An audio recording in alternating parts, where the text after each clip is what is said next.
80 कोटी लोकांना पुढचं 5 वर्ष अन्नधान्य मोफत देण्याचा निर्णय घेतला। या देशात कोणी उपाशी राहता कामा नये हा विचार करून घेतला। आपण फक्त आपलं पोट भरायचं, समोरच्याचं काही बघायचं नाही। याला देण्याची दानत लागते। आपलं सरकार देणार आहे, घेणार नाही। आणि म्हणून आज आपण शेतकऱ्यांच्या पाठीशी उभं राहिलोय। जे केंद्राने 6000 रुपये शेतकऱ्यांना जे देण्याचा निर्णय घेतला, त्याच्यामध्ये आपल्या राज्य सरकारने आणखी 6000 रुपये टाकून शेतकऱ्यांना आता 12000 रुपये वर्षाला मिळणार। पीक विमा योजना जी आहे, 1 रुपयामध्ये पीक विमा योजना देण्याचा आपला निर्णय आपण घेतला। हे राज्य पहिलं राज्य आहे देशातलं अशा प्रकारचा निर्णय घेणार। माझ्या माता भगिनी इकडे बसलेल्या आहेत।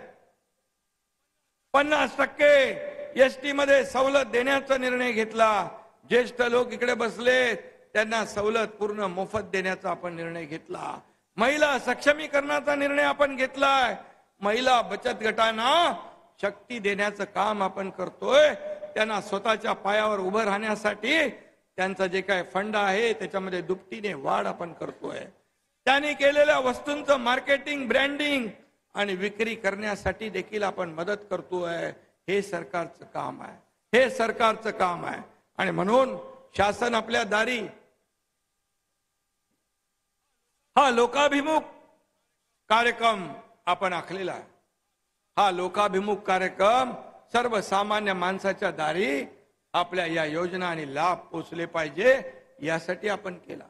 योजना आणि निर्णय यापूर्वी देखील होते, परंतु सर्वसामान्य माणूस योजना आणि निर्णय, लाभ यांच्या पाठीशी लागून चक्रा मारून कंटाळून ते नाच सोडून द्यायचा। परंतु आपल्या सरकारने तेच नेमकं हेरलं आणि कलेक्टर, बीडीओ, सीओ, एसपी सगळ्यांना कामाला लावलं, तलाठ्यापासून, आणि योजना लाभार्थ्यांची नावं शोधली। आज मी तुम्हाला या ठिकाणी अभिमानाने सांगतो की आतापर्यंत झालेल्या 22 शासन आपल्या दारी कार्यक्रमामध्ये 2,20,00,000 लोकांनी लाभ घेतला। 2,20,00,000 लोकांनी। हा इतिहास आहे आणि हे अशा प्रकारची योजना राबवणार हे राज्य देशातलं पहिलं राज्य आहे। आणि म्हणूनच आपला हा परिवार आहे, हे आपला अख्खा महाराष्ट्र हे कुटुंब आहे। माझं कुटुंब, माझी जबाबदारी एवढ्या पुरतं मर्यादित आपलं काम नाही। आणि म्हणूनच या योजना आपण पुढे घेऊन जातोय। आणि खऱ्या अर्थाने आज मगाशी उदय सामंत, केसरकर यांनी देखील काही योजना सांगितल्या। यामध्ये आंबा काजू बोर्ड आपण केलाय, त्याला 200 कोटी रुपये नाही तर 5 वर्षामध्ये 1300 कोटी रुपयाची तरतूद केली आहे।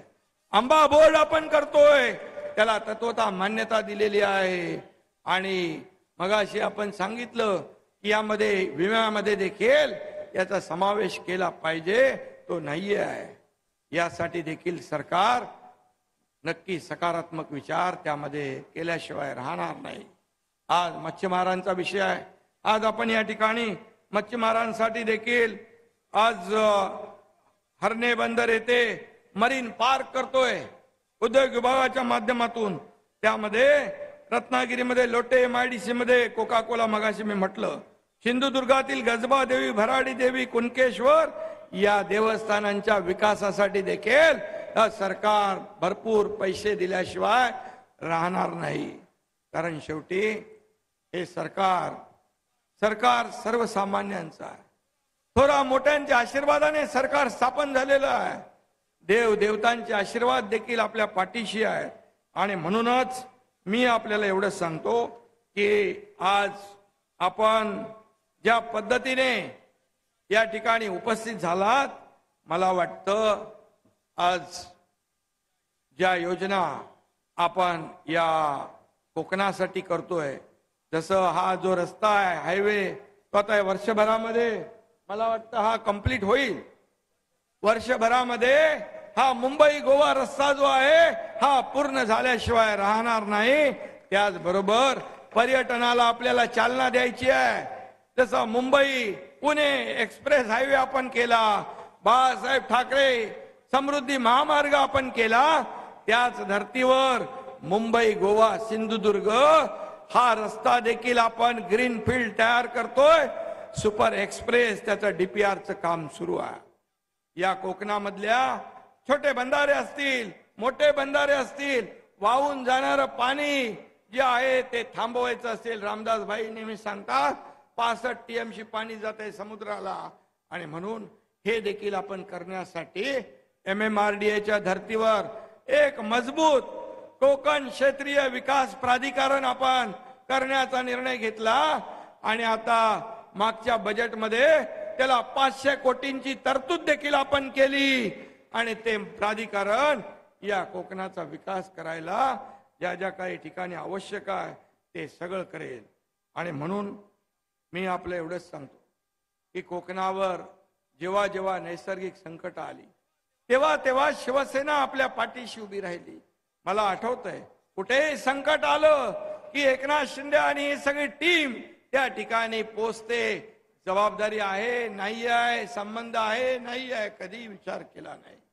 आणि म्हणून जेव्हा जेव्हा या कोकणामध्ये संकट आली त्या त्या वेळेस शिवसैनिक आणि आपलं सरकार जे आहे, तुमचं सरकार, सर्वसामान्यांचं सरकार जे आहे ते आपल्या पाठीशी उभं राहिलं.